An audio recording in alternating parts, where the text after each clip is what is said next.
Hello friends, my self Kirti and I study in class 10th।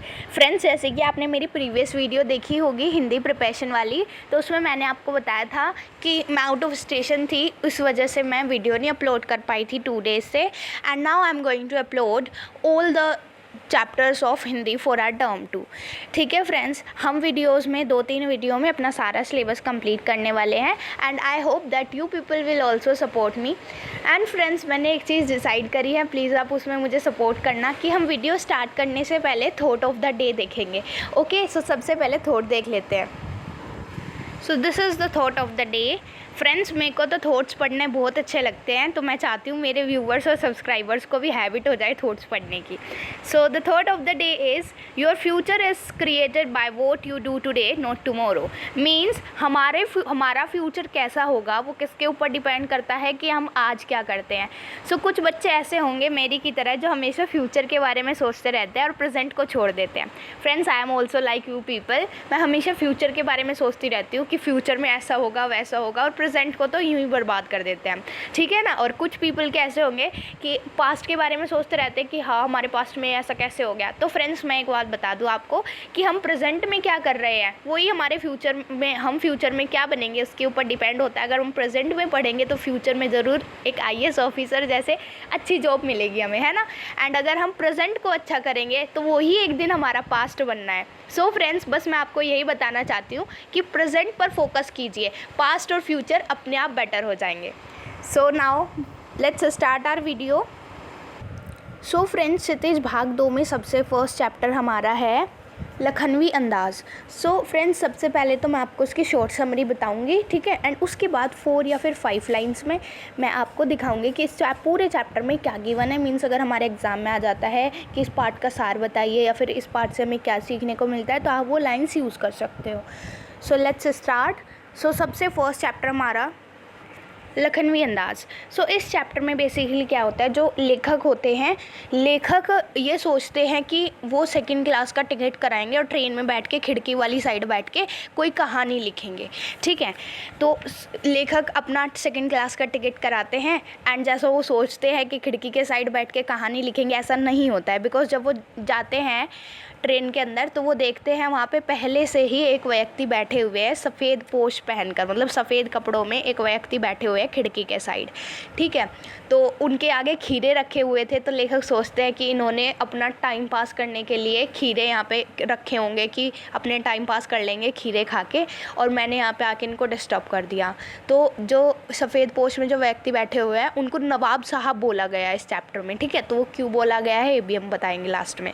तो वो सफ़ेद पोश वाला व्यक्ति क्या करता है, पहले तो खिड़की की तरफ देखते रहते हैं, बहुत देर तक देखते रहते हैं, एंड उसके बाद वो ट्रेन के डिब्बे को ऐसे देखते रहते हैं, उसकी बनावट को ऐसे घूरते रहते हैं। तो इससे ये पता चलता है कि वो लेखक से बात करने में बिल्कुल भी इंटरेस्ट नहीं है उन्हें, ठीक है। लेखक से बात करने में उन्हें बिल्कुल भी इंटरेस्ट नहीं है। तो लेखक सोचते हैं कि मैंने इनको आके यहाँ पे डिस्टर्ब कर दिया, इन्होंने अपना आराम से यहाँ पे अकेले बैठने का प्लान किया होगा, खीरे खाने का प्लान किया होगा। तो फिर क्या करते हैं, जो सफ़ेद पोश में जो व्यक्ति बैठा होता है वो सामने अपने खीरों को धोता है एंड धोने के बाद उनको कट करता है पीसेस में, जैसे हम स्लाइसेस में कट करते हैं ना फॉर अ सैलेड, तो ऐसे उनको कट करता है। और उनके पास नमक मिर्च और जीरे का मसाला होता है कुछ, उसको उसके ऊपर डालता है, ठीक है। तो फिर वो लेखक से बोलते हैं, लेखक को बोलते हैं कि आप भी लीजिए खीरा खाइए, पर लेखक मना कर देते हैं खीरे के लिए। उसके बाद फिर जो नवाब साहब होते हैं वो लेखक की तरफ देख के मतलब खीरों की तारीफ़ करते रहते हैं कि वाह कितने अच्छे खीरे हैं, फरमाए लखनऊ का वालम खीरा है। तो लेखक के मुंह में पानी आ जाता है, लेकिन लेखक पहले ही इनकार कर चुके थे, और उनका कुछ आत्मसम्मान भी तो होता है ना। जैसे आप कहीं जाते हो, किसी के घर मेहमान बन के जाते हो एंड वो आपको कुछ ऑफ़र करते हैं एंड आप मना कर देते हो, उसके बाद आप देखते हो तो बड़ा टेस्टी सा लग रहा है तो आप नहीं लोगे ना, है ना। कुछ सेल्फ़ रिस्पेक्ट नाम की चीज़ भी तो होती है भाई। तो ऐसे ही लेखक नहीं लेते हैं। और उसके बाद क्या करते हैं, जो नवाब साहब थे वो एक एक जो उन्होंने फाके काटी थी खीरे की, उनको अपने होठों तक ले गए, सूंघा, स्वाद लिया, और सूंघते ही मतलब स्वाद लेना मतलब खाया नहीं, सिर्फ सूंघा, और सूंघ सूंघ कर एक एक फाकों को नीचे फेंकते गए, खिड़की से बाहर फेंकते गए। ठीक है, तो इस लेखक ने कहा कि अगर मैं यहाँ ना आता, सेकेंड क्लास के टिकट में नहीं आता, तो नवाब साहब ने तो अकेले बैठकर खीरे खाने का सोचा था, तो अगर मैं यहाँ नहीं आता तो वो खीरे खाते बैठकर, जैसे सब खीरे खाते नॉर्मल वे में ऐसे खाते, बट मैं आ गया इसलिए वो अपनी नवाबी का प्रदर्शन कर रहे हैं एंड सूंघ सूंघ कर खीरे को फेंक रहे हैं और ढकार ले रहे हैं। मतलब उससे बताना चाहते हैं कि हम नवाब लोग जो होते हैं ना, हम तो सिर्फ सूंघ सूंघ से ही हमारा पेट भर जाता है, हम खाते नहीं है ऐसे खीरे की जैसी छोटी छोटी चीज़ों को। तो लेखक ने यही बताया है इस चैप्टर में कि अगर जो नवाब साहब थे उनको बिना खीरे खाए सिर्फ सूंघ सूंघ से ही, है ना, उन्होंने सूंघा ना सिर्फ उसको, सिर्फ सूंघ से ही अगर उनका पेट भर सकता है, सो बिना विचार, घटना और पात्रों के कहानी भी लिखी जा सकती है। कहानी क्यों नहीं लिखी जा सकती? लिखी जा सकती है ना, जब बिना खीरा खाए पेट भर सकता है, डकार आ सकती है, तो बिना पात्रों के और विचारों के कहानी भी लिखी जा सकती है। So I hope this chapter is clear to you people.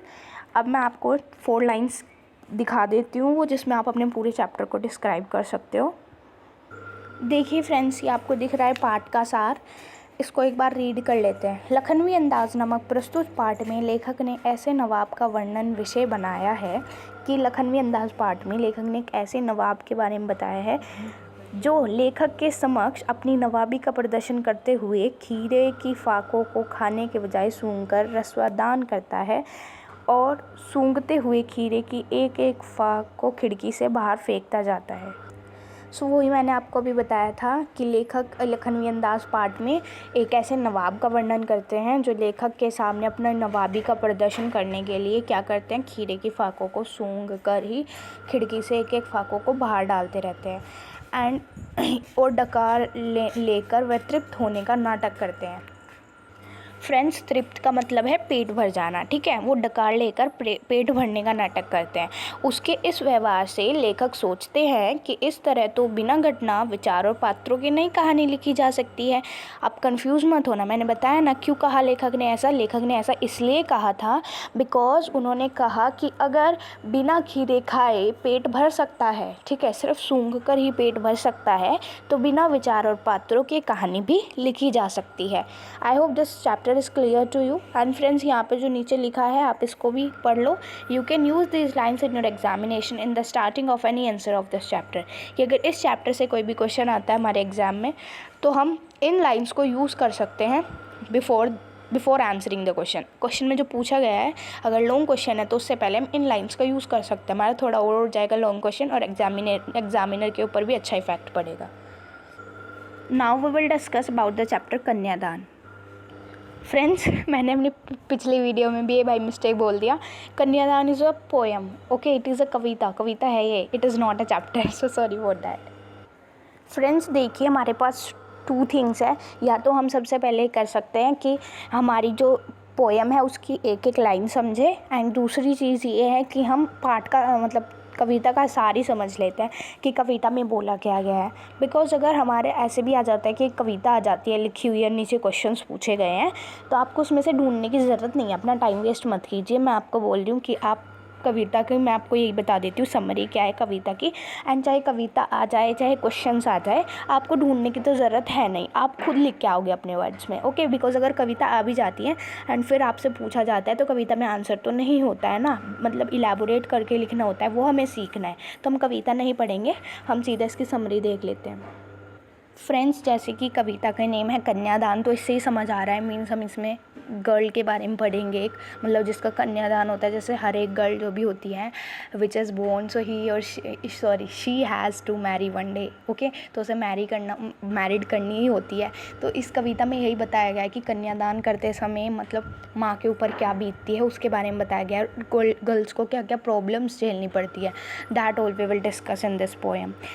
सो सबसे पहले इसमें बताया गया है कि कन्यादान में देते समय अपने बेटी को माँ का जो दुख होता है वो प्रभाविक होता है, मीन्स उसमें कोई बनावट नहीं होती, वो प्रामाणिक होता है, ठीक है। एंड इसको हमें प्रूव करने की ज़रूरत नहीं है, ठीक है, कि प्रूव नहीं करना है कि प्रूव करो कि प्रूव दिस कि माँ का दुख प्रामाणिक होता है, ऐसा नहीं है, बिकॉज वो रियल में ही प्रामाणिक होता है। उनकी पीड़ा स्वाभाविक होती है, ठीक है। और माँ को ऐसा लगता है कि बेटी उनकी अंतिम पूंजी है। अब अंतिम पूंजी का मतलब ये होता है फ्रेंड्स कि जैसे बोलते हैं ना लास्ट, कैसे बताऊँ आपको, कि दैट इज़ आर, हाँ, लास्ट चांस बोलते हैं, फिर लास्ट वे बोलते हैं कि ये आखिरी रास्ता है। मतलब अगर माँ को कोई प्रॉब्लम होती है तो उनके लिए उनकी बेटी हमेशा तैयार रहती है, बट कभी कभी बेटे तैयार नहीं रहते। अगर कुछ आप देखते होंगे घर में भी कि अगर कोई सामान मंगाना होता है बेटे को बोलेंगे तो बेटा नहीं जाएगा, लेकिन बेटी हमेशा जाती है। बट कुछ बेटे भी अच्छे होते हैं। So if boys are watching this, okay, don't be in anger, ठीक है। सो इसमें यही बताया गया है कि माँ ऐसे कह रही है कि उनकी बेटी ही उनकी अंतिम पूंजी है, और उसे दान में देते हुए ना बहुत दुख होता है, क्योंकि माँ के अनुसार उनकी बेटी कभी भी सयानी नहीं होती है, समझदार नहीं हुई है। हमेशा जब भी किसी लड़की की मैरिड होती है तो उनकी मम्मा ऐसे ही सोचती है कि अभी तो बच्ची मेरी छोटी है और उन्हें ससुराल पक्ष की तरफ से जो व्यवहार सहन करना पड़ेगा वो कैसे कैसे सहन करेगी। तो वो इस पोयम में बताया गया है। तो माँ कहती है कि अभी मेरी बेटी सयानी नहीं हुई है, समझदार नहीं हुई है, अभी तो वो भोली सी है, ठीक है। और उसको क्या क्या दुख झेलने पड़ेंगे उसको कल्पना भी नहीं है, क्योंकि हमारी मम्मा जो होती है उनको पहले से ही पता होता है कि ससुराल पक्ष में जाके हमें क्या क्या झेलना होता है, ठीक है। तो वो ऐसे ही अपनी बेटी को समझा रही है माँ कि तुम्हें जो जो झेलना होगा मेरी बेटी को उनको पता भी नहीं है, और ससुराल पक्ष के द्वारा की गए हुए छल छदम व्यवहारों के बारे में भी नहीं पता है उसको, वो कैसे उनके कटु वचन का सामना करेगी, है ना।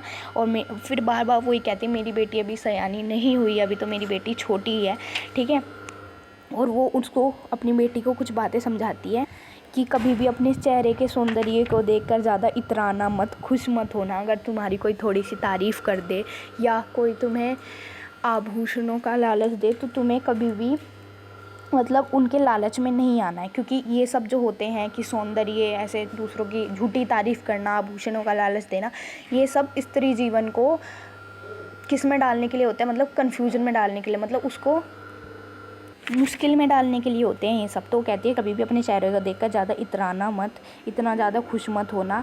और वो बताती है, माँ अपनी बेटी को समझाती है कि आग की तरह सावधानी बरतना, इससे आग की तरह सावधानी बरतना। जैसे आग की तरह सावधानी बरतने का मतलब ये है जैसे कि आग रोटियां सेकने के लिए होती हैं, स्वयं को जलने के लिए नहीं।